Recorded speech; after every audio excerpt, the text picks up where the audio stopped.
Lo harás todo pero no lo lograrás loolu mooy di ngeen làmbate du ngeen daj dam leen a waaxu ñëw di leen faj gundañ daj sa dundañ daj comme si rap damay doog a juddu mun a tuñ ma rëcc maaro poson ci but lu tax laa mi ñëm rëy parce que poson di suul sama taalibe nga booy wax toggal ci suuf ni mu dloo ak pikin damay noggatu ñi noo sa MC du king kooku doom instant yi ku may teree wax kan moo may teree wax damay wax parce que Barça mooy équipe bi nga xam ne ñoo dàqa kaas dàqa laqatu ci ginnaaw arbitre lu leen dal ñu ne arbitre bi la lu leen dal ñu ne Real la bu ñu amee problème ak justice ñu ne Real moo leen ko teg yéen supporteru Barça yi dem ngeen ba bu ngeen réussirul sax bu ngeen échecgee dara sax ngeen ne Barça la ngeen ne Real la yéen mën nañ dund lii ba kañ concentré wu leen ci seen football ngeen bàyyi Real Madrid lii du club bu ndaw yam leen. Xabi Alonso pour une première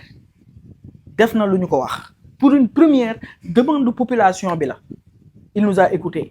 enfin contre les équipes du calibre du FC Barcelone ngir yàlla ak yonent bi Xabi Alonso mets-nous un milieu à 4 s'il te plaît. On n'a pas un milieu de terrain technique bu nga xam ne war nañu mën a dimbali ñuy génnee def ay ressorties de balle ba pare di passe on n'a pas ça tegal ñu suñu 4 milieux de terrain yi 4 milieux de terrain contre des équipes comme le FC Barcelone Paris Saint-Germain Arsenal équipe yooyu noonu yëpp yu ñu sonal yëpp nañ leen tegal 4 milieux de terrain avec Vinicius et Kylian Mbappé.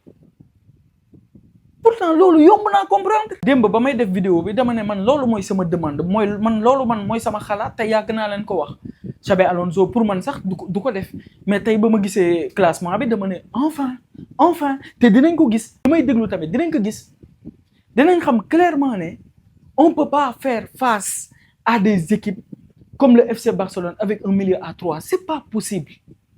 loolu bu dee dañ koy def rek il va falloir nga indi fi waat Kroos Casemiro Modric,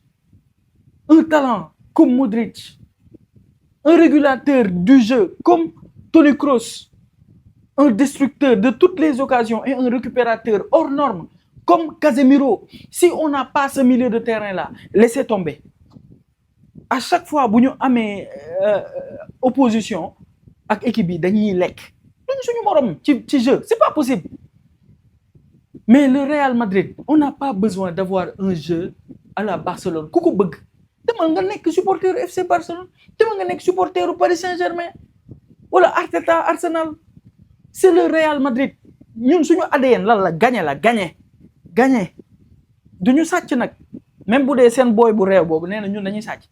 duñu sàcc nag mais gagner lañ xam gagner lañ mën wala boobu. Du coup, on n'a pas un numéro 9. Donc, il fallait que Bellingham se comporte comme tel.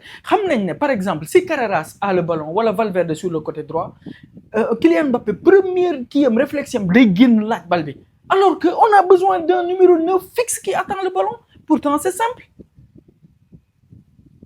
Donc, on ne peut pas l'avoir si on ne joue pas avec un milieu à 4. Donc, si on joue avec un milieu à 4, dañuy am Bellingham bi nga xamantene da fay remplacer Mbappé ci tâche de 9 yooyu nga xam ne 9 moo ko war a def moom moo koy def. Du coup, Tapin yi ngeen di gis contre Juve, c'est lui. Tapin bi contre Barça, c'est lui. Parce qu'on a besoin de présence en tant que numéro 9. On a besoin de présence dans la surface. Pourtant, loolu c'est pas compliqué. Camavinga, très grand match. Très grand match. Carreras bul Nuno Mendes lu garaawul yow contre Lamine Yamal assurer sa présence défensive kese sinon lépp loo def day am ay erreurs avec Huijsen on se rend compte que xale la ba tey quoi parce que début bi dañoo commencé muy tulli di passe jël genre risque yooyu xale rek mooy jël genre risque yooyu mais nit ku expérimenté avec peut-être Militao il ferait jamais ça Kylian Mbappé rien à dire c'est le roi du football jël leen ko fekk ko fi mu toog ne ko saa waay dugal yaa ko moom jëlal dugalal Vinicius xas ngeen ko tooñ ngeen ko saaga ngeen ko encore une fois wax naa leen Vinicius il avait besoin de boulevard Vinicius bu amee boulevard tant que mu ngi am Kylian Mbappé nag ci kanamam du dox parce qu'ils vont se marcher sur les pieds day ñëw war a daw fekk fa Kylian Mbappé da koy passe alors que Vinicius espace la soxla on l'a vu avec Karim Benzema en 2022 ba ñuy jël suñu Ligue des Champions dañ koy may côté bi mu daw ba muucu sa ruu bi. Donc on a besoin d'un Vinicius comme ça.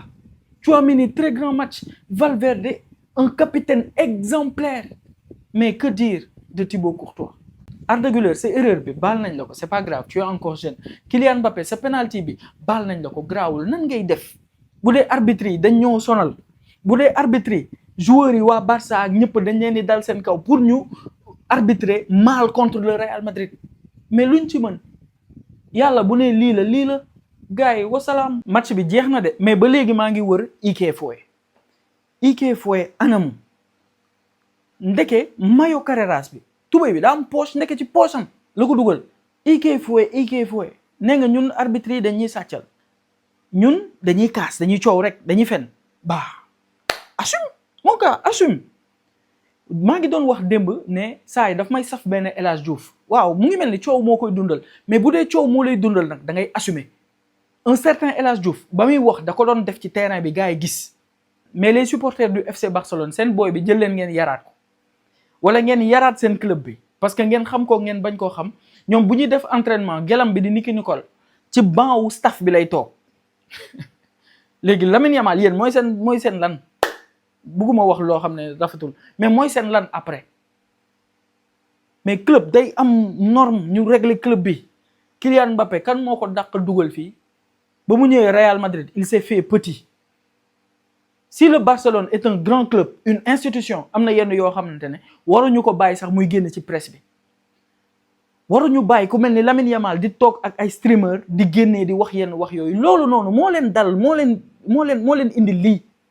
parce que le fait qu'il en a parlé dafa créer benn groupe xaw ma ndax xam ngeen ko Real Madrid un groupe s'est créé mais gars yi dañoo waxtaan Kylian Mbappé ak gaayam yi dañoo toog dañoo waxtaan il faut qu'il s'occupe de ce petit dañuy régler compte booy bi xaw ma si dara de mais comme li Dip waxoon ngaaka rek ñun Real Madrid ñun Lamine Yamal mooy suñu compte bancaire mooy suñu compte épargne buñ ko soxlaa dañ koy génnee. tey arbitre bi lu mu deful premier mi-temps da ko fàtte lu mu deful. man nag je vais pas dire que dama am benn xam-xam bu extraordinaire ci wàllu arbitrage mais dama bëgg ñu waxtaan ba pare utiliser suñu xel. Lamine Yamal il a été plus présent dans les tâches défensives que offensives. Lamine Yamal Vinicius dafa teggi joueur bi Koundé jàkkaarloo camp yi dem bay dóor Lamine Yamal dugal tànkam mais tey sama logique laa utiliser waxuma arbitre yi dañoo am règlement de sama logique laa utiliser léegi Lamine Yamal bu dee dafa dugal tànkam te jëlul bal bi. loolu penalty la wala du penalty parce que loolu c'est une annulation d'une action de but. Vinicius xàcc na dem na bay dóor Lamine Yamal dugal tànkam bu dee dugal tànkam bi du pour jël bal bi la kon tànkam lu muy wut foofu si c'est pas un penalty c'est quoi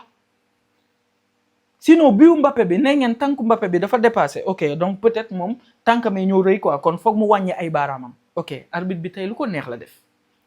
def. supporteru FC Barcelone da ngeen di bàyyi lépp lu leen dal ngeen ne Real la lépp lu leen dal ngeen ne arbitre bi Real moo fay arbitre bi pour loolu yéen a ngi am un procès qui est en cours yéen fay ngeen assistant wu kii arbitre bi ngir yàlla ak yonent dem leen ngeen régler seen problème ak arbitre bu leeree ba pare ngeen ñëw ngeen waxaat ñun Real def nañ lii mais tant que loolu kiiwul bàyyi leen bu ngeen échoué dara seen àdduna ngeen ne Real la Real amul seen jot concentré wu leen seen vie.